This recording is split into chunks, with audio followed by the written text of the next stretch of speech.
Après 28 minutes de jeu seulement, un autre joueur de Chelsea obtient un carton rouge, Conor Gallagher. On aurait pu croire qu'avec ce joueur en moins, cette équipe devait finalement être écrasée par Leicester, mais une fois de plus, elle nous a prouvé de quoi elle est capable. Donc, grâce à Sterling qui a fait un doublé aujourd'hui, à la 47e minute et à la 63e minute, Chelsea s'impose face à Leicester 2-1. Du côté de Leicester, on a eu le but de Harvey à la 66e minute. 66e minute. Merci. Ok. Résumé du match entre Chelsea et Leicester, comme vous l'avez certainement compris. Nous avons été régalés par le match qui s'est passé aujourd'hui. Les deux équipes sont venues, elles se sont affrontées dans le seul but de gagner 3 points de plus pour ce championnat. Et on a eu de bons spectacles, on a eu de belles actions, mais une fois de plus, Chelsea s'est imposé. Il y a eu de très bons jeux de deux équipes. Vraiment, il y a eu vraiment du pressing. Il y a eu énormément d'actions du côté de Leicester, surtout à la fin du match lorsqu'elle a voulu revenir au score pour que le match soit à égalité de 2. Mais cette équipe de Chelsea a su préserver, a su préserver ce match, a su préserver sa victoire. Vraiment, c'était un bon match. N'hésitez surtout pas à le revoir à nouveau. D'excellents spectacles. On a vu cette équipe au bout du fil, donc elle a failli perdre la victoire, elle a failli perdre cet avantage face à Leicester, mais au final elle a su résister, elle a su garder courage. En tout cas, une note spéciale pour Sterling, qui est grâce à lui, donc selon moi c'est largement l'homme du match. Il a su se positionner là où il fallait et on l'a facilement trouvé pour qu'il puisse marquer les deux buts. Donc son Sterling, cette équipe de Chelsea devait s'incliner face à Leicester. Vraiment une note spéciale pour Sterling.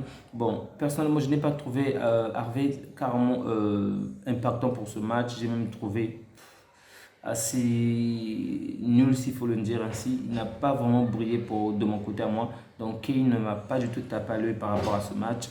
Mount, lui, ça va encore. Il s'est quand même bien débrouillé en tant que milieu. On sent qu'il y aura quand même de l'avenir par rapport à cette équipe de Chelsea. Donc, Chelsea a finalement de bons joueurs s'ils arrivent bien sûr à les préserver. Ils auront vraiment de quoi lutter contre les grandes équipes pour les années à venir. En tout cas, ça, c'est pas un problème. Jorginho aussi a fait un bon match. Ensuite remplacé, mais c'était quand même un bon match de sa part. Pas de problème. Et je tenais aussi à féliciter Edouard Mendy. La fois dernière, c'était de sa faute si son équipe s'était inclinée. Mais aujourd'hui, il a vraiment montré que c'était à mettre un peu compter sur lui. En tout cas, ça aurait été lui, il y aurait eu pas mal de buts de la part de Leicester, mais il a su garder les buts, il a su être ce tollé dont cette équipe a besoin en ce moment de crise. Vraiment, un chapeau spécial pour Edouard Mendy par rapport à ce match. Maintenant, parmi les défenseurs, je tenais à féliciter exactement Reece James. Waouh! Un excellent défenseur, il est là quand on a besoin de lui, il est là même quand vous n'avez pas besoin de lui, il est toujours là. Vraiment un très bon match de la part de Reece James. Je ne m'attendais vraiment pas à ce qu'il puisse nous offrir un spectacle de cette qualité-là. Vraiment, c'est à féliciter. Qui d'autre? Bon, je vais peut-être parler de Chilwell ainsi que de Christian Pulisic, mais eux aussi ils ont été des remplaçants, mais ils ont quand même apporté leur pierre à cet édifice et c'est grâce à cela que Chelsea a su s'imposer face à Leicester. En tout cas, je n'ai pas du tout été déçu par cette équipe de Leicester. Ils ont peut-être perdu, oui, ils se sont inclinés aujourd'hui, mais vous sentez qu'ils auraient pu gagner ce match. Ils auraient pu le faire d'ailleurs. C'est la raison pour laquelle ça a poussé les joueurs de Chelsea à commettre pas mal de fautes. C'est parce que cette équipe de Leicester avait vraiment du mordant. Elle a vraiment donné de son mieux pour pouvoir réaliser. Particulièrement Harvey Barnes. C'est lui qui marque à la 66e minute et c'est juste un merveilleux but, un excellent but. Et on a vu de quelle manière ce milieu de terrain pouvait faire souffrir les joueurs de Chelsea. Il était là, il a tiré sur lui il a tiré sur lui pas mal de joueurs pour pouvoir libérer les autres. Vraiment, c'est un bon joueur et en tout cas, il a fait un bon match aujourd'hui. C'est vraiment à féliciter. En dehors de lui aussi, il y a aussi Yuri Tielemans. Lui aussi, il a fait un très bon match. Il a vraiment du mordant, ce Belge. Il savait vraiment où se positionner, où tirer, où faire la passe. Vraiment, félicitations à lui. Donc, cette équipe a vraiment, elle s'est bien débrouillée. Dans l'ensemble, je pense qu'il y a même plus de joueurs de Leicester qui se sont mieux débrouillés que les joueurs de Chelsea en tout cas. Donc, il y a aussi Soumar. Lui aussi, il a très bien joué, remplacé, mais il a apporté son édifice à cette victoire. Il a apporté sa contribution à cette victoire. Vraiment, c'est à féliciter. Justin aussi, donc l'anglais James Justin, lui aussi il a très bien joué, il a su défendre le côté gauche de cette équipe et Sans lui, vraiment, cette défense avait vraiment de quoi s'inquiéter de ce côté-là. Il y a aussi Evans. Evans, l'Irlandais, donc lui aussi s'est très bien débrouillé. Johnny Evans, vraiment.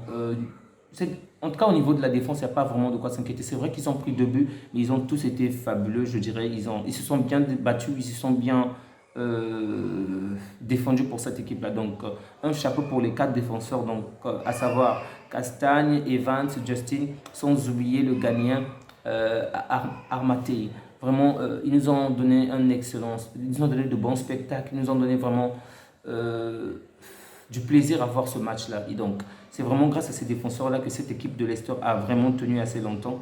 Et je suis certain qu'ils vont certainement s'améliorer, ils vont prendre de notes par rapport à ce qui a eu lieu aujourd'hui et qu'ils vont nous fournir de meilleurs spectacles à venir.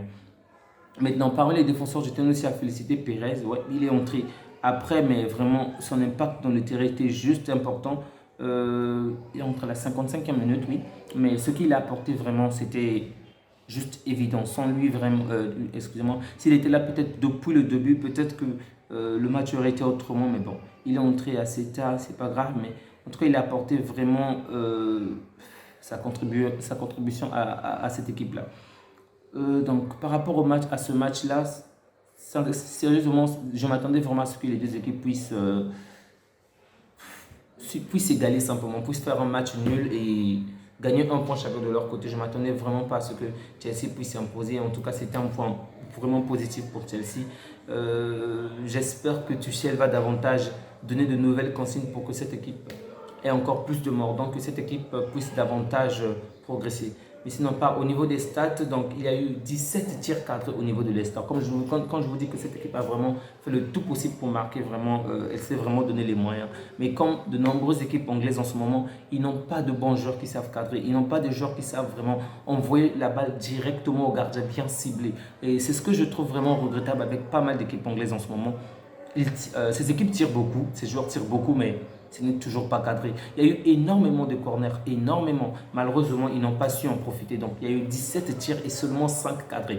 Du côté de Chelsea, il y en a eu 7 et 3 cadrés. Donc, sur les 3, 2 ont su faire la différence. Donc, il est préférable d'être minimaliste et marquer quand même des buts que d'en faire énormément et de ne pas vraiment avoir la bonne cible parce que ça ne sert à rien d'en faire autant et ne pas les cadrer. Au niveau de la possession de jeu, c'est une autre affaire. Leicester a largement dominé la partie avec 55% face à 45% seulement de Chelsea. Donc, on sent bien que cette équipe peut bien faire. Elle a les moyens pour davantage évoluer. Il faudrait qu'il y ait vraiment du mordant au niveau de la dernière ligne. Au niveau de la possession de la précision de passe aussi, c'est la même chose. 86% de passes, de la précision de passe du côté de Leicester et 84% du côté de Chelsea. Maintenant, ce qui est quand même négatif, des points vraiment négatifs sur lesquels ces deux équipes doivent travailler, ce sont des cartons, des fautes. Il y en a eu 7 au niveau de Leicester et 10 au niveau de Chelsea. C'est quand même énorme. Bon, mais c'était des fautes vraiment moindres. Seulement 2 cartons jaunes du côté de Leicester et un carton du côté de Chelsea. Un carton jaune du côté de Chelsea et un carton rouge du côté de Chelsea et aucun du côté de Leicester. Au niveau des corners, comme je vous l'ai dit, il y en a eu énormément. 11 corners. 11. C'est beaucoup pour faire la différence. C'est assez. Ils ont quand même de bons joueurs. Donc, je me dis qu'ils doivent peut-être trouver des personnes qui se donnent peut-être mieux de la tête pour pouvoir faire la différence dans ce genre de moment-là. S'ils avaient peut-être une personne comme un Sergio Ramos, un Cristiano Ronaldo, ils avaient peut-être un Araujo, ou je ne sais pas, de bons joueurs qui savent se lancer dans les airs pour faire la différence avec des coups de tête, c'est sûr qu'elle aurait facilement porté ce match. C'est ce que je crois vraiment. Le score aurait pu être de 3 ou de 4 même, si seulement s'ils avaient de bons joueurs pour se lancer dans les airs, mais elle n'en a pas et on va se contenter de ce match, de cette défaite donc de 2-1. En tout cas, félicitations à Chelsea et une fois de plus, Chelsea va de nouveau mettre ses pions, va de nouveau avancer par rapport à ce classement. Pour l'instant, il est 6e en attendant que Arsenal, donc le premier du classement en ce moment, puisse jouer sa partie. Félicitations à tous ces joueurs et bonne continuation à vous. Donc, merci à vous de nous avoir suivis. Merci à vous d'avoir passé de nous avoir accordé de votre temps. Vraiment, on vous dit merci pour toutes vos contributions, pour tout le temps que vous passez à suivre nos lives, à contribuer à l'évolution de cette chaîne. En tout cas, prenez bien soin de vous ainsi que de vôtres. On se dit à bientôt et au revoir.